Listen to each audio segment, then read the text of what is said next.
नमस्कार दर्शकों, गरुड़ पुराण भाग 26 में आप सभी का स्वागत है। गरुड़ पुराण में हमें मनुष्य के जीवन और मरण से संबंधित ऐसे कई रहस्यों के बारे में जानने को मिलता है जिन्हें जानकर कोई भी व्यक्ति अपने जीवन की गति को सुधार सकता है। धर्मार्थ चैनल भी आपके लिए समय समय पर ऐसे अनमोल ज्ञान की कई प्रस्तुतियां लेकर आता रहता है।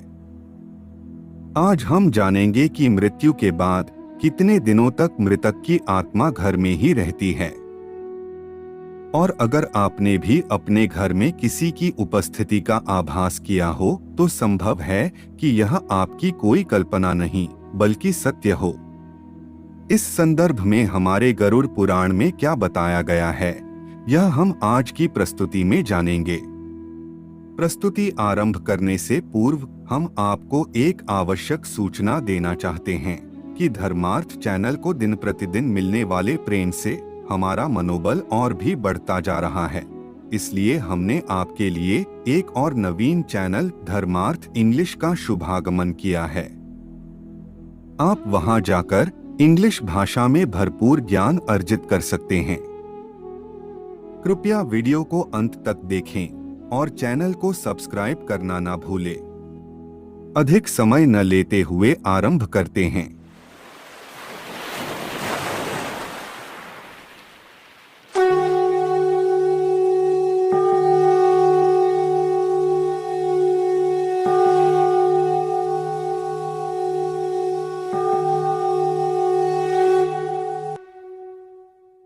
नारायणं नमस्कृत्य नरं चैव नरोत्तमं देवीं सरस्वतीं चैव ततो जयमुदीरयेत्। भगवान श्री नारायण, नरोत्तम नर एवं भगवती श्री सरस्वती देवी को नमस्कार करके पुराण का वाचन करना चाहिए। जिन भगवान का धर्म ही मूल है, वेद जिनका स्कंध है, पुराण रूपी शाखा से जो समृद्ध हैं, यज्ञ जिनके पुष्प हैं और मोक्ष जिनका फल है, ऐसे भगवान मधुसूदन रूपी कल्पवृक्ष की जय हो। यह तो आपको पता ही होगा कि गरुड़ पुराण के अधिष्ठाता देव इस सृष्टि के पालनकर्ता भगवान विष्णु हैं।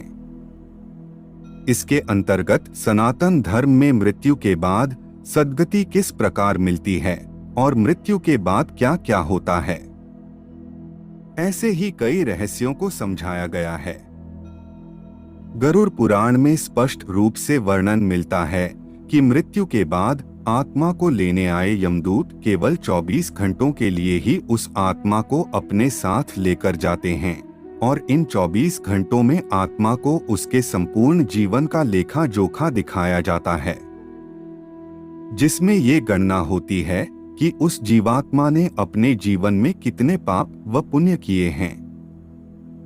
इसके बाद आत्मा को फिर उसी घर में छोड़ दिया जाता है जहां उसने शरीर का त्याग किया था।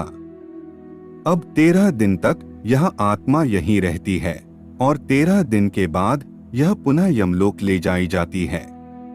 गरुड़ पुराण में जब गरुड़ जी भगवान से प्रश्न करते हैं कि हे प्रभु, मृत्यु के बाद उस व्यक्ति की जीवात्मा 13 दिन तक कहाँ रहती है, कृपया आप मुझे इसका विस्तार से उत्तर दें। तो भगवान उत्तर देते हैं कि हे पक्षीराज, जब कोई व्यक्ति मृत्यु के निकट होता है तो उस मरणासन व्यक्ति के सामने दोनों हाथों में पाश यानी रस्सी और दंड धारण किए, दांतों को कटकटाते हुए, क्रोध से भरे लाल नेत्रों वाले 2 यमदूत उसके सामने आते हैं। उनके केश ऊपर की ओर उठे हुए होते हैं और वह कोयले के समान काले होते हैं। आड़े टेढ़े चेहरे वाले इन यमदूतों के नाखून किसी शस्त्र की तरह नुकीले होते हैं। उन्हें देखकर मरणासन पर पड़ा भयभीत होता वह व्यक्ति अपने स्थान पर ही मल मूत्र को त्यागने लगता है और हाय हाय करता हुआ वह व्यक्ति अपने भौतिक शरीर से निकलता है। जैसा कि हमने आपको पहले भी बताया है कि मरणासन व्यक्ति के शरीर से अंगुष्ठ मात्र यानी अंगूठे जितनी आकार की जीवात्मा निकलती है और फिर वह यमदूतों द्वारा पकड़ ली जाती है। उनके पाश द्वारा बंधी वह जीवात्मा अपने घर परिवार को देखकर जोर जोर से रोने लगती है। रोने के पश्चात भी वह यमदूत किसी अपराधी की तरह उस जीवात्मा को यम मार्ग में घसीटते हुए ले जाते हैं। यह यमदूत पूरे रास्ते उस जीवात्मा को डराते हुए ले जाते हैं और नरकों में मिलने वाले दंडों का बार बार वर्णन करके उसे भयभीत करने का प्रयास करते हैं। यदि आप यमलोक में मिलने वाली यातनाओं को विस्तार से जानना चाहते हैं तो इस पर हमने पहले से ही प्रस्तुति बना रखी है। आप चैनल में जाकर हमारी यह वीडियो देख सकते हैं। इस प्रकार रिश्तेदार और बंधुओं का रुदन सुनता हुआ और यमदूतों द्वारा प्रताड़ित किए जाने पर वह जीव जोर जोर से विलाप करने लगता है, परंतु यमदूत निर्दयता से उसे यातनाएं देते रहते हैं। यमदूतों की तर्जना से उसका हृदय फट रहा होता है और वह डर से कांपने लगता है। उसे उस मार्ग में भयानक कुत्ते, सांप व बिच्छू काटते हैं। इस तरह अपने पापों को याद करती हुई वह पीड़ित जीवात्मा इस मार्ग पर चलती जाती है। भूख और प्यास से तड़पते उस जीवात्मा को यमदूतों द्वारा कोड़े भी मारे जाते हैं। उस तपते नुकीले कठिन मार्ग पर ना तो वह जीवात्मा विश्राम कर सकती है और ना ही उसे पीने का पानी प्राप्त होता है। थक कर वह यहाँ वहाँ गिरता पड़ता रहता है और कई बार तो मूर्छित होने के बाद पुनः ही उठकर यमलोक की ओर चलने लगता है। बताया जाता है कि 2 अथवा 3 मुहूर्तों में वह जीवात्मा यमलोक पहुंच जाती है और यमलोक में वह यमदूत उस जीवात्मा को घोर नरकों की यातनाओं के दर्शन कराते हैं। फिर वह जीवात्मा यम की आज्ञा पाकर पुनः आकाश मार्ग से होती हुई यमदूतों के साथ पृथ्वी लोक पर आती है। मृत्युलोक में आकर मोह वासना से बंधा वह जीव अपनी देह में प्रवेश करना चाहता है, परंतु यमदूतों के पास से बंधे होने के कारण वह कुछ भी कर पाने में असमर्थ है। वह अपने परिवार और बंधुओं को उसकी मृत्यु का शोक मनाते देखता है। वह उन्हें चुप करवाने का प्रयास करता है, परंतु उसकी वहां उपस्थिति का किसी को भी ज्ञान नहीं होता। फिर सामने स्वयं का ही नश्वर शरीर देखकर और भूख प्यास से पीड़ित वह जीवात्मा करुण विलाप करने लगती है। तभी हमारे पुराण व शास्त्रों में दान का विशेष महत्व बताया गया है। जिस व्यक्ति के द्वारा किए गए पापों की संख्या उसके पुण्यों से अधिक होती है, वह अंतिम समय में दुर्गति को प्राप्त होता है। मृत व्यक्ति की सद्गति के लिए ही पिंडदान किया जाना अति आवश्यक बताया गया है, क्योंकि पिंडदान के द्वारा ही जीवात्मा को उस कठिन मार्ग में जल व भोजन मिल पाता है। जिनका पिंडदान नहीं होता वह प्रेत रूप में होकर मृत्युलोक में यहाँ वहाँ भटकता रहता है। वह हजारों वर्षों तक अपने द्वारा किए गए पापों का प्रायश्चित करता है और पापों के दंड को भोगने के पश्चात ही उसे अगले जन्म में मनुष्य शरीर प्राप्त होता है।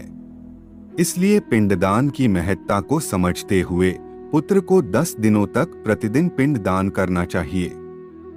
गरुड़ पुराण के अनुसार वह पिंड 4 भागों में विभाजित होते हैं।